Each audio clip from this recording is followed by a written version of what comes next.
It's Tom Southworth from Dover, New Hampshire. Thank you for accepting testimony on this important bill. I am opposed to the bill, both as an educator and taxpayer. As I read and reread the bill, one underlying question kept coming up. Why would New Hampshire give millions of dollars to private schools at a time when there are not enough financial resources for public education, higher education, school building aid, etc.? I really still can't figure it out. It really has kind of stunned me a little bit. It just doesn't make any sense. I've given you the written testimony. I'm just going to highlight a couple things that struck me. The competition piece. There's an assumption in this bill that New Hampshire public schools need to improve and that somehow the scholarship plan will affect the quality of education for public schools and will create incentives for schools to achieve excellence. How is this possible? There's already been competition between public and non-public schools for many, many years. It's nothing new. And even in the top achieving New Hampshire districts, where I've worked in the past, parents choose non-public options. It really doesn't say anything about a school's quality that people choose non-public options. And so it isn't really about competitions. I feel like all schools need to be constantly evolving, but the high-achieving schools in New Hampshire don't need competition to do that. And the lower-achieving schools are going to have to compete with fewer resources. So I just don't see how the competition kind of argument works at all in this bill. I'm not sure really why it was put in, to be honest. Again, I'm not going to read this. I know it's been a long day. But I feel like the different education committees in the legislature should really know facts about New Hampshire education. New Hampshire is one of the top-ranked states in the United States when you use standard measures. And I gave you the ranks for the 2011 NAEP test that's given in all of the states. New Hampshire's in the top 6 in every area. The kneecap scores have over and over again been misused to criticize New Hampshire schools. Again, the short version, which some of you I hope know, is that with the formula that comes from No Child Left Behind, a district can have 2 special ed students get low scores. That tips the special ed group into missing AYP. That tips the school. That tips the whole district into missing AYP. So when the paper says 75% of New Hampshire students are missing AYP, it really doesn't mean anything. I went through last night, it took an hour and a half because there's no chart for it. And there are only about 10% of the districts that miss AYP based on their whole student body, or their whole school score. Only about 10 to 12%. That's it.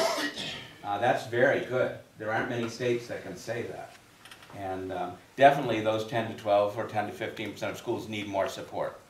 But it's not the majority of New Hampshire schools at all. And I feel like different meetings I've been to and in this bill, there's this undertone that we've got to give a lot of help to New Hampshire schools to kind of change and catch up or improve. And I think that's very misleading. The true picture of public education in New Hampshire is very positive. And I just think that should underlie any legislation. As a taxpayer, the way I see this, the cost of public education is going to increase over time, just like everything. You know, we hope it won't go up dramatically, but it is going to increase over time. And additional revenue is going to be needed by the state of New Hampshire. With the scholarship program, as the total funds allotted to this program increase over the next 10 to 15 years, state revenues from the business tax are going to decrease, and absolutely the burden on the taxpayers will increase. This bill is not revenue neutral. I can't believe that that's being said at meetings. It absolutely is not revenue neutral. And the amendment really doesn't change the main problems in the bill, at all. I will say that Senate Bill 372, I'll pick that one, is carefully thought out and well written. I mean, I have a writing background. It's thoroughly written. Much attention was given to the design of the scholarship plan, business tax program, and so on. There's safeguards, surveys, a study, etc. But why not use that energy and funds to do a program to help New Hampshire students and maybe help the 10 to 15% of schools? You could spend the millions of dollars on budget items such as technology, reading specialists, teacher training, restoring building aid. There are a lot of great things that could be done with millions of dollars, and that's what we're talking about in this bill. What else? Sorry, I got carried away there.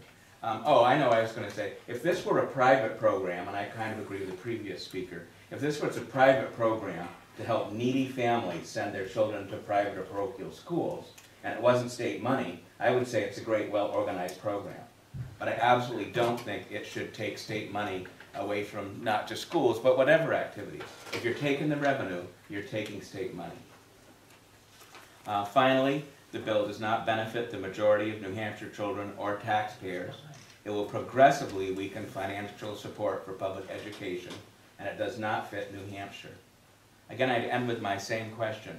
Why would New Hampshire give millions of dollars to non-public schools at a time when there are not enough resources for public education, higher education, school building aid, and many non-educational things that the state is struggling with? So thank you for your time. Thank you very much for your testimony. Any questions from the committee?